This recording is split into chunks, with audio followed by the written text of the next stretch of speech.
कई वर्षों पहले की बात है। एक राजा हुआ करता था। उसे शिकार का बहुत शौक था। एक बार वह अपने सैनिकों के साथ शिकार के लिए जंगल में गया। वो जंगल काफी घना था। शिकार की तलाश में वह जंगल में काफी अंदर तक चला गया। तभी अचानक तेज तूफान आ गया। सब तितर बितर हो गए। जब बारिश रुकी तो राजा ने देखा कि उसके आसपास कोई नहीं है। राजा अकेला था। उसके सैनिक भी उससे बिछड़ गए थे। शिकार की तलाश में भटकने की वजह से राजा थक भी गया था। भूख और प्यास के मारे उसका बुरा हाल हो रहा था।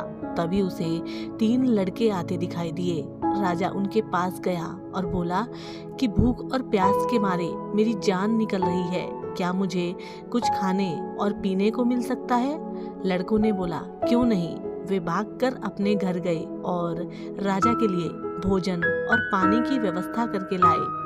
खाना खाने के बाद राजा बेहद खुश हुआ और उसने लड़कों को बताया कि वह उस क्षेत्र का राजा है और तीनों ने जो उसकी मदद की है उससे वह बहुत खुश है।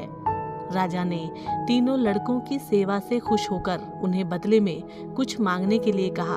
इस पर पहले लड़के ने राजा से ढेर सारा धन मांगा ताकि वह आराम से अपना जीवन व्यतीत कर सके। इसके बाद दूसरे लड़के ने घोड़ा और बंगले की मांग की, लेकिन तीसरे लड़के ने धन से अलग दौलत की जगह ज्ञान मांगा। उसने बोला, राजा मैं पढ़ना चाहता हूँ। राजा राजी हो गया। उसने पहले लड़के को वादा अनुसार बहुत सारा धन दिया, दूसरे लड़के को बंगला और घोड़ा दिया और तीसरे लड़के के लिए टीचर की व्यवस्था कर दी। बहुत दिन बीत जाने के बाद एक दिन अचानक राजा को जंगल वाली घटना याद आई तो उसने उन तीनों लड़कों से मिलना चाहा। उसने तीनों को खाने पर आमंत्रित किया। तीनों लड़के एक साथ आए और खाना खाने के बाद राजा ने तीनों से उनका हाल पूछा। इस पर पहला लड़का दुखी होकर बोला, इतना धन पाने के बाद भी आज मैं गरीब हूँ। राजा जी, आपने जितना धन दिया था वह अब खत्म हो चुका है। मेरे पास कुछ नहीं बचा।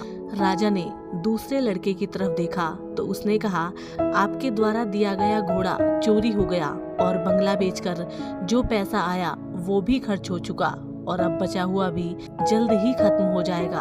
हम तो फिर वहीं आ गए जहाँ से चले थे। अब राजा ने तीसरे लड़के की ओर देखा। तीसरे लड़के ने बोला, राजा मैंने आपसे ज्ञान मांगा था जो रोजाना बढ़ रहा है। इसी का नतीजा है कि आज मैं आपके दरबार में मंत्री हूँ। आज मुझे किसी चीज की आवश्यकता नहीं। यह सुनकर दोनों युवकों को काफी अफसोस हुआ। तो मित्रों, इस कहानी से हमें यह शिक्षा मिलती है कि धन दौलत कुछ नहीं, सबसे बड़ी पूंजी ज्ञान है।